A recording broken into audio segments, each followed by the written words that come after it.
Durante quase um século, o Complexo do Juqueri foi o maior hospital psiquiátrico do Brasil. Entre os corredores frios, com mais de 5.000 internos nos tempos mais sombrios, histórias de abandono, maus tratos e desaparecimentos ecoaram por décadas. Mas essa história não está nos arquivos médicos. Ela é sussurrada por ex-funcionários, vigias e moradores da região.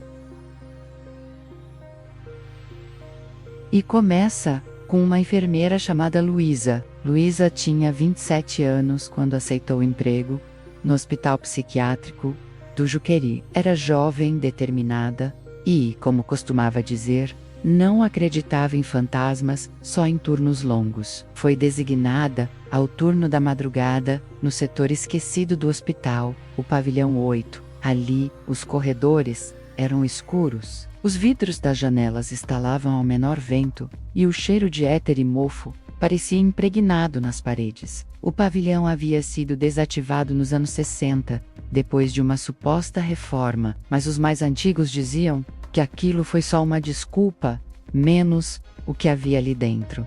Não deveria ser mexido. Nas primeiras noites, Luísa tentou manter a racionalidade, mas tudo naquele setor parecia errado. Os termômetros digitais que ela usava para o monitoramento do ambiente zeravam sozinhos, exatamente às 3h17 da madrugada. Os sensores de movimento, mesmo em corredores completamente vazios, davam alertas aleatórios, ativando luzes fluorescentes que piscavam como se estivessem seguindo alguém invisível. Certa noite, ela escutou o som de um chuveiro gotejando, constante, metálico, vindo de um dos quartos mais antigos. O investigador descobriu que os canos tinham sido removidos há mais de 20 anos, mas foi no dia 14 de março de 1983 que algo mudou. E passava um pouco das 3 da manhã quando ela ouviu pela primeira vez, menos o canto. Não era música, não era um lamento, era um tipo de oração,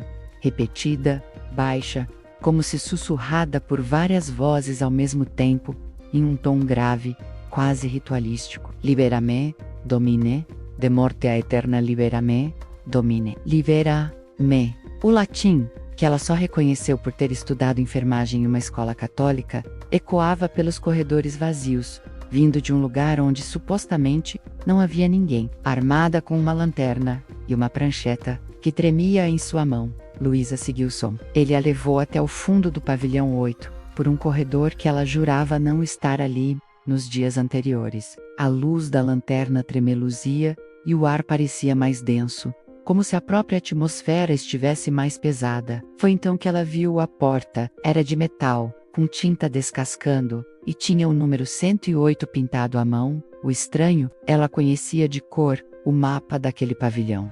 Não havia nenhuma cela 108 naquele setor. O espaço onde aquela porta estava deveria ser uma parede sólida, segundo o relatório da arquitetura hospitalar. Luísa se aproximou, o canto parou. O silêncio era ensurdecedor. Nenhum grilo, nenhum vento, nada. Ela encostou a mão na maçaneta fria e sentiu algo gelado encostar nas costas dela. Virou-se de súbito. Ninguém. Ao voltar os olhos para a porta agora, estava entreaberta, e no fundo da cela, envolta na escuridão espessa como breu, alguém a esperava.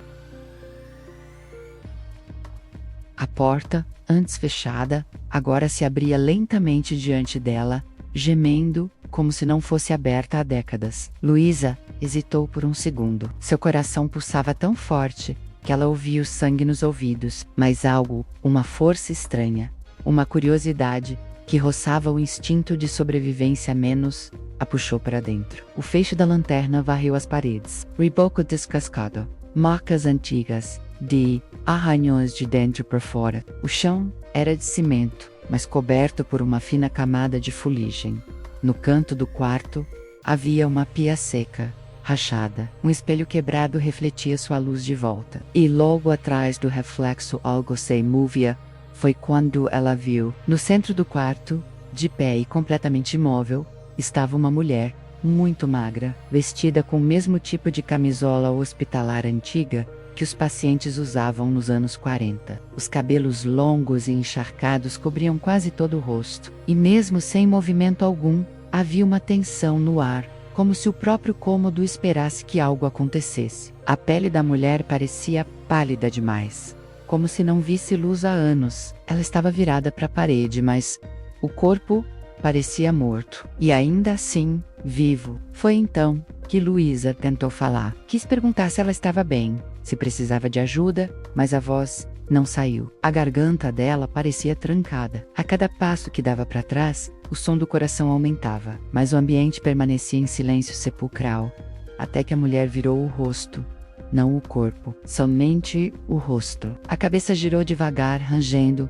como se os ossos do pescoço fossem velhos demais para aquele esforço. E Luísa viu o que jamais esqueceria. A pele do rosto da mulher era tensa, rachada em algumas partes. Os olhos, fundos e completamente pretos, a encararam de uma forma que não parecia humana. Havia algo ali, algo antigo, preso. E então, a mulher sussurrou. Mas o som não saiu pela boca. O som veio de dentro da cabeça de Luísa. Você também vai esquecer quem eu sou. A frase não era um aviso, era uma ordem. O tempo pareceu se partir. A lanterna caiu da mão dela. A luz girou no chão, revelando por um instante algo ainda mais assustador.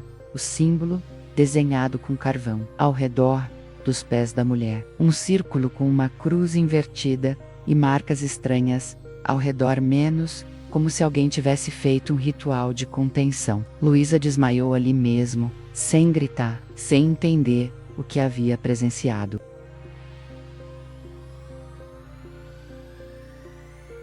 Ela acordou no corredor, horas depois, com o nascer do sol filtrando pelas janelas sujas. Estava deitada de lado com a prancheta caída ao lado do corpo e os braços arranhados. A tela 108, fechada com tijolos, como se nunca tivesse existido. Quando tentou reportar o ocorrido, os superiores disseram que ela estava cansada. Alguns sugeriram que fosse afastada, mas dias depois, quando ela tentou voltar ao pavilhão 8 por conta própria, descobriu que o acesso havia sido bloqueado com tapumes de aço. Na semana seguinte, pediu demissão. E um mês depois, ninguém mais no hospital parecia lembrar quem era Luísa. Nem colegas, nem o supervisor, nem a secretária de RH. Seu nome, inclusive, sumiu dos registros internos. O crachá nunca foi devolvido. Ela foi apagada. Mas ela lembra, e todas as noites desde então, às 3h17 da madrugada, ela ouve o mesmo canto, baixo, vindo de dentro de casa.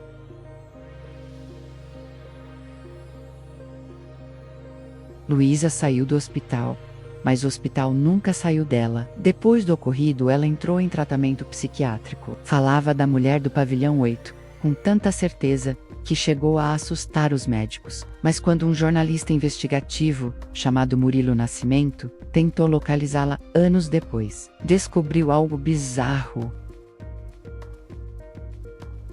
Os registros da enfermeira simplesmente não existiam. Nenhuma ficha, nenhum contrato. Era como se nunca tivesse trabalhado no Juqueri. E mesmo assim, ex-funcionários antigos lembravam dela. Lembravam da moça magra, de voz doce, que só queria fazer o bem. Mas ninguém sabia, ou fingia não saber, o que aconteceu com ela. Meses depois, durante uma limpeza emergencial do bloco abandonado, funcionários relataram encontrar uma cela trancada por dentro com tijolos antigos. Ao arrombarem a parede, viram o impossível. Um quarto vazio, mas no chão, o símbolo de carvão ainda estava lá. Um círculo ritualístico com cruzes invertidas, letras em latim e algo desenhado no centro que nenhum deles conseguiu identificar. Um padre foi chamado. Disse que aquele símbolo era usado para conter entidades que não pertencem a esse mundo. A cela foi lacrada novamente. E dessa vez, juraram que jamais seria reaberta. Hoje, o Hospital Psiquiátrico do Juqueri está em ruínas, mas ainda se pode ver o bloco do pavilhão 8, ao longe, esquecido entre árvores e silêncio. Alguns juram ouvir vozes, mesmo do lado de fora. Outros dizem que uma figura de branco caminha entre as janelas, de madrugada. E se algum dia você visitar Franco da Rocha e for curioso o bastante para andar pelas trilhas que levam aos prédios fechados, lembre-se, se ouvir um canto em latim, não siga o som. Pode ser só o vento, ou pode ser ela, pedindo para sair de novo. Gostou da história? Deixe seu comentário e conte, você já viu algo que não devia existir?